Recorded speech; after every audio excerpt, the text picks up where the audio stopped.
नमस्ते, मेरा नाम है जुनागली और मैं हूं दक्षिण कोरिया का निवासी। हमारे चैनल कोरिया का लाला में आपका स्वागत है। मेरे हिरण के छलों, मुझे पता है कि आप सब लोग अच्छे होंगे, बढ़िया होंगे, उम्मीद के हिरण में होंगे और अच्छे दिन के इंतजार में होंगे। तो दोस्तों, आज का टाइटल पढ़कर कुछ लोगों को ऐसा लग रहा होगा कि क्या मैंने क्लिक लाने के लिए क्लिक बैट थंबनेल बनाया है। तो जिसको भी ऐसा लग रहा है ना कि मैंने जानबूझकर लोगों का व्यूज, लोगों का क्लिक्स पाने के लिए क्लिक बैट थंबनेल लगाया है, तो उनकी यह सोच सरासर गलत है। आज का यह पूरा वीडियो मैं अपने विचार के ऊपर पूरे होश हवास में बना रहा हूं। बिल्कुल टाइटल में सही पढ़ा कि किसी भी यूट्यूबर्स पर भरोसा मत करना, किसी भी यूट्यूबर्स पे, इवन वो मैं ही क्यों ना हो। तो इसका रीजन क्या है, इसके पीछे क्या कहानी छुपी है, ऐसी भयंकर कहानी पढ़ के आ रहा हूं ना, जिसको पढ़ते ही तुरंत वीडियो बनाने पर मजबूर हो गया। तो आओ यार, शुरू करते हैं बिना किसी हिरण के।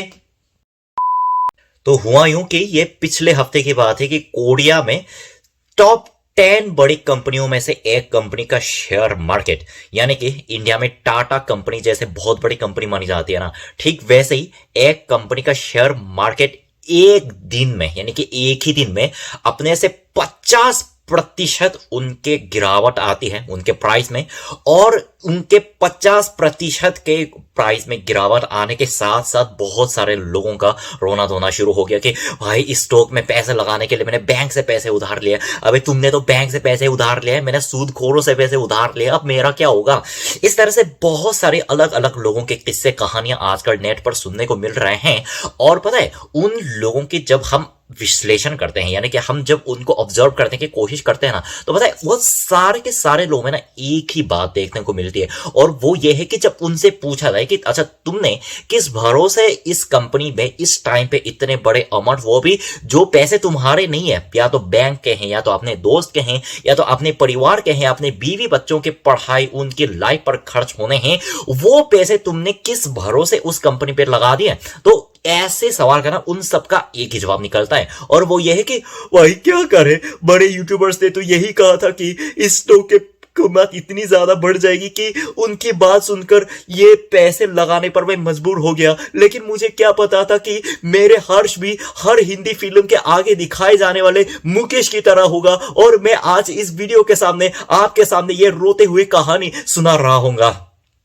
कोई फनी कहानी नहीं है, कोई भी फनी कहानी नहीं है। लेकिन यहां पे क्या होता है ना कि स्टॉक के प्राइस ऊपर नीचे होते रहते हैं, कभी बहुत ऊपर चला जाता है और कभी बहुत झट से नीचे गिर भी जाते हैं।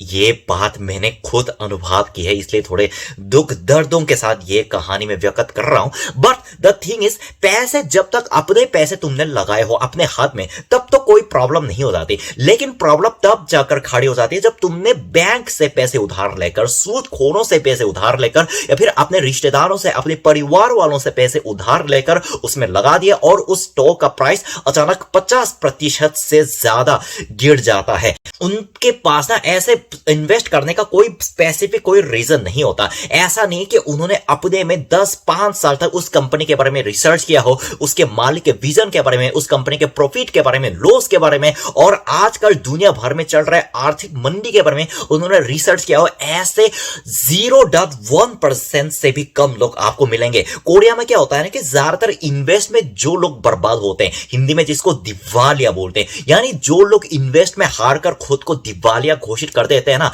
उनमें से, यानी कि 100 में से 99% लोगों की एक ही कहानी होती है, और वो ये है कि किसी बड़े इन्वेस्टर यूट्यूबर की कहानी में आकर मैंने भी उस स्टॉक में पैसे लगा लिए। और आप लोगों को कुछ महीने पहले की यह घटना तो याद होगी, जिसका नाम है लूना कॉइन, जिसका आविष्कार किसी कोरियन इंजीनियर ने किया था। और पता है, बहुत सारे ऐसे यूट्यूबर्स आए जो उसकी इतनी तारीफ कर रहे थे कि तुम्हारे भविष्य उसी कॉइन में है, अगर तुम वो कॉइन नहीं खरीदते तो तुम बुड़बक हो जिसका कोई दिमाग ही नहीं है। और पता है, एक दिन में उसका प्राइस 100 में से 0 तक गिर गया, और 100 में से 0 तक गिरने के बाद उन यूट्यूबर्स ने खुद घोषणा देकर यह बात बोली कि मेरे भी पैसे अटके हुए हैं भाई, मैं भी बर्बाद हो गया हूं, प्लीज मेरे को गाली बकना बंद करो। और उन लोगों ने भरोसा किया भी किस पे? जिनका खुद इतना ज्यादा लॉस हो रहा है कि स्क्रीन के सामने आकर रोने धोने का नाटक कर रहे हैं। क्या पता रोने धोने का नाटक करके पीछे से बहुत पैसे छुपा लिए हो, लेकिन ये उनकी बात है। तो ना ज्यादातर कोरिया में क्या होता है कि यहाँ पे ना लोगों की एक बात यह है कि लोग ना दूसरों की बात में बहुत जल्दी आ जाते हैं, और खास करके समाज में जब एक ट्रेंड का माहौल बन जाता है ना, तो जो लोग उस माहौल से पिछड़ जाए, जो लोग उस माहौल को फॉलो नहीं करते, उसको हम कम समझने लगते हैं, उसको नीचा दिखाने की कोशिश करते हैं। और जब प्राइस ऊपर जा रहा होता है तब किसी को कोई फर्क ही नहीं पड़ता, तब तो सबके बल्ले बल्ले शाबा शाबा हो रहे होते हैं। लेकिन प्रॉब्लम तब जाके खड़ी हो जाती है जब उसका प्राइस आसमान से जमीन तक आ गिरती है, और तब जिन्होंने बैंक से पैसे उधार लिए, जिन्होंने बड़े यूट्यूबर्स की बातों में आकर यहां वहां से पैसे उधार लेकर उस कॉइन स्टॉक पता नहीं किस किस चीज पे मतलब ऐसे लगा लिया ना, तो सबके साथ यही कहानी देखने को मिलती है। तो यहां तक सुनने के बाद आप लोगों के दिमाग में यह बात तो कतई समझ में आ गई होगी कि इस वीडियो के माध्यम से ना मैं ज्यादा कुछ नहीं कहना चाहता, बस मैं इतना कहना चाहता हूं कि अपनी जिंदगी में जब भी कोई बड़ा निर्णय लेने का समय आता है ना, तो किसी के मत सुनो, और जिसके सुननी है वो सिर्फ अपने दिल की बात सुनो। पता है आजकल लोग सबसे बड़ी गलती क्या करते हैं, जब जिंदगी में उनको इतना बड़ा निर्णय लेने का वक्त आता है तो अपने दिल की बात को इस तरह से इग्नोर कर देते हैं, इस तरह से कुचल कर फेंक देते हैं मानो वो तुम्हारे शहर का कोई अंग ही नहीं है।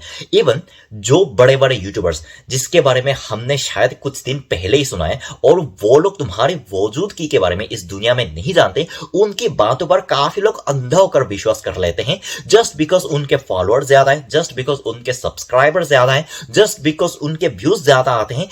ये पता है ये भरोसा करने के उनके एकमात्र कारण होते हैं। इन कारण पर आके वो लोग उन पे इतना ज्यादा विश्वास करते हैं कि अपने जिंदगी का सबसे बड़ा निर्णय उन यूट्यूबर्स की एक या दो बातों पर आकर ले लेते हैं, और बाद में जब उस निर्णय में सक्सेस नहीं होते, इवन असफलता भी मिलती है, तो वो बड़ा यूट्यूबर क्या कर रहा है, कहां सो के उठा है, फिर क्या खा रहा है, उसके कोई खबर ही नहीं है। अरे भाई मैं आपको ना एक बात बताना चाहता हूं कि वो जो बड़े यूट्यूबर होते हैं ना, जिनकी बातों पे भरोसा करके तुम जिंदगी का सबसे बड़ा निर्णय लेने जा रहे हो, वो तुम्हारे बारे में नहीं जानता। इवन तुम्हारी जिंदगी का क्या होगा क्या नहीं होगा उसको कोई फर्क नहीं पड़ता। इवन ऑलरेडी उसके पास इतने सारे पैसे हैं, यूट्यूब व्यू से इतने सारे पैसे कमा लिए कि तुम्हारे साथ कुछ बुरा भी हो ना, तुम्हारे सक्सेस ना भी हो, तो भी उनको कोई फर्क नहीं पड़ता। बस ये सोचने वाली बात है। आजकल के लोगों को ना सही में ये बेसिक सी बात समझ में ही नहीं आती कि अपनी जिंदगी का फैसला करने जा रहे हैं, और सुनते अपने दिल की नहीं है, अपने मां बाप की भी नहीं सुनते, बस बड़े यूट्यूबर्स की सुनते हैं। उनको लगता है कि बड़े यूट्यूबर्स ने ये बात कह दी तो 100% सच होगी। इवन ऐसे कितने सारे केसेस सामने हैं कि बहुत बड़े बड़े यूट्यूबर्स ने जिस कॉइन का प्रचार किया, जिस स्टॉक का प्रचार किया, उसके कुछ महीने बाद वो स्टॉक, उस कॉइन का दाम इतना गिर गया कि वो खुद यूट्यूबर ही सड़क पर आ गए, उनके पैसे भी अटके हुए थे ना। तो बस आज के वीडियो में इतना ही। मैं उम्मीद करता हूं कि मेरे वीडियो देखने वाले दर्शक तो इतने समझदार होंगे कि मैं जो कहना चाहता हूं इस वीडियो के माध्यम से वो काफी हद तक समझ गए होंगे। मुझे भी अपने अंदर यह बात अप्लाई करनी पड़ेगी, क्योंकि मैं भी ना सही में बड़े यूट्यूबर्स की बातों पे आकर वो स्टॉक लेने वाला था। अंत में मेरे जेब में इतने पैसे थे नहीं कि वो पैसे मैंने नहीं लिए, लेकिन अगर उस टाइम मैंने उन बड़े यूट्यूबर्स की बात पे आकर वो स्टॉक लिया होता तो आज मेरा क्या हर्ष हुआ होता, उसके बारे में मैं सोचना भी नहीं चाहता। तो मैं वापस आऊंगा और मजेदार वीडियो के साथ। तब तक क्या करना है, सावधान रहना है, सुरक्षित रहना है, सीख है को सबक सबको। जय साउथ कोरिया, जय हिंद और जय शहीद भगत सिंह।